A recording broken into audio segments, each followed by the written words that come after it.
I now invite Mr. John Thompson to deliver the occasional address. John Thompson is the Senior Manager of Road Safety and Marketing at the Transport Accident Commission. In this role, he's responsible for the TAC road safety advertising campaigns, which have won numerous awards for excellence, creativity and effectiveness from all over the world.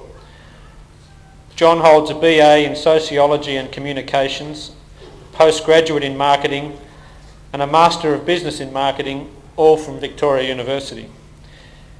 He is a CPM and Fellow of the Australian Marketing Institute, a current member of the Victorian AMI Council and a Fellow of the Australian Institute of Management. Please welcome Mr. John Thompson.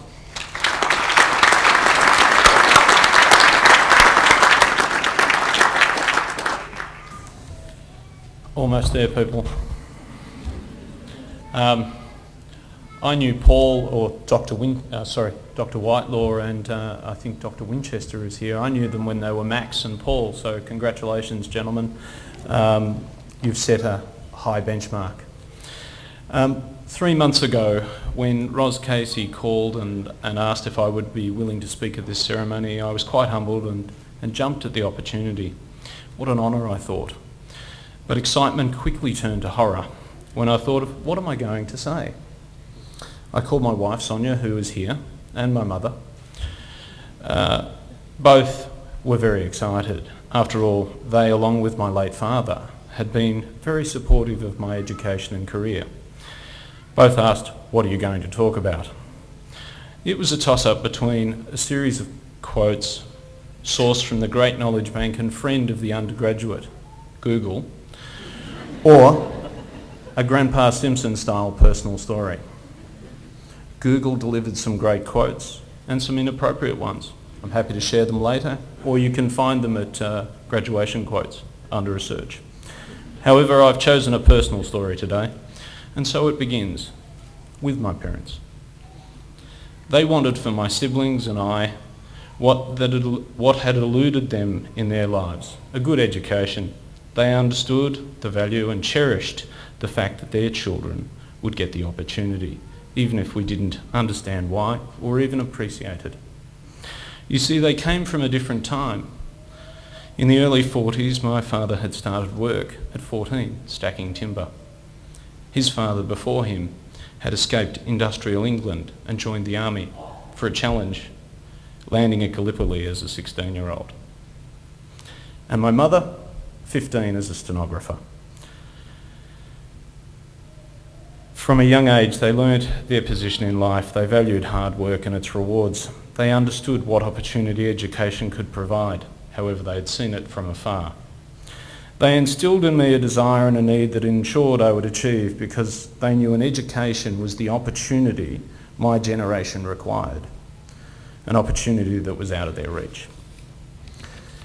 Fast forward almost 50 years, in 1991, when I arrived at VU as an 18-year-old, the economy was in a difficult and different situation to today. In my very first lecture, Professor Rod Pascoe said, "Welcome to your first day.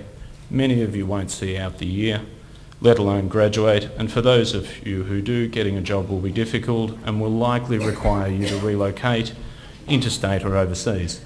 I'm sure if Rob was here, he would maybe question that, but it's true. Absolutely. In fact, a few weeks after starting my degree, I applied to join the police force, but was talked out of it by the local senior sergeant, who said I was mad if I didn't finish my degree. Thank you, Senior Sergeant. The economic prosperity of the mid-90s was still a few years away, and I was, after all, the last child. The desire for my parents' empty nest was there but never pushed. 3 years later, I was one of 2,000 graduates who would sit the exams for 2 cadet positions at the Age and the Herald Sun. I was not successful, nor were my two friends, though one years later would join the Herald Sun.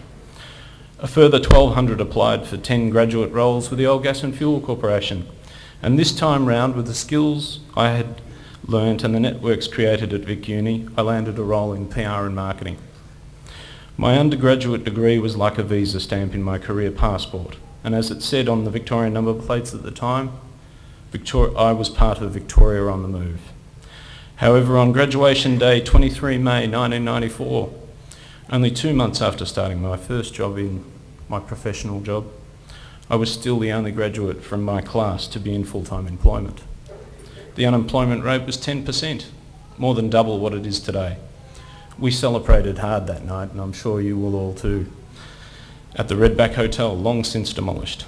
And one of my best friends from my university days, Noel, came, even though he did not finish his degree. He was one of Rob Pascoe's anointed. We're still best friends and talk every week. The connections with friends and teaching staff that you have made and will retain from your time at VUT are important. And my advice is to treat them with respect, as they are a precious commodity and as valuable as your degree. Still then, my career has moved on somewhat, and along the way I've stayed connected with the university, returning twice to further my education. And over the years I've remained active in the alumni, and I note the councillor encouraged membership. I too encourage membership. However, taking a life membership at my first graduation, I truly believe it was this continued connection and thirst for further professional development that has helped me succeed. I have a couple of pieces of advice for graduates today. Today does not mark the end of your education, but the beginning of a different chapter. Many of you will return for further education over the years to come. You will do it because you enjoy it and because it will help you progress your careers. Stay connected with Victoria University. The alumni is one way, you may find another.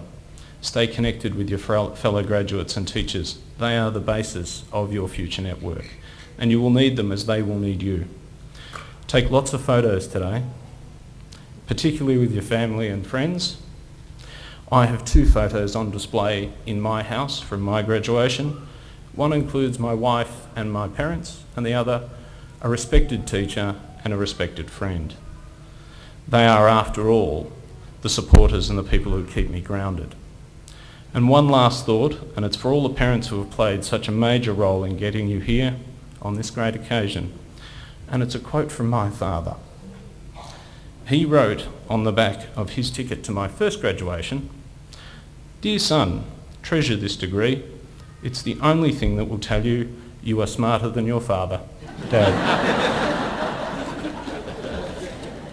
Thank you. Congratulations on your achievement, and please drive safely.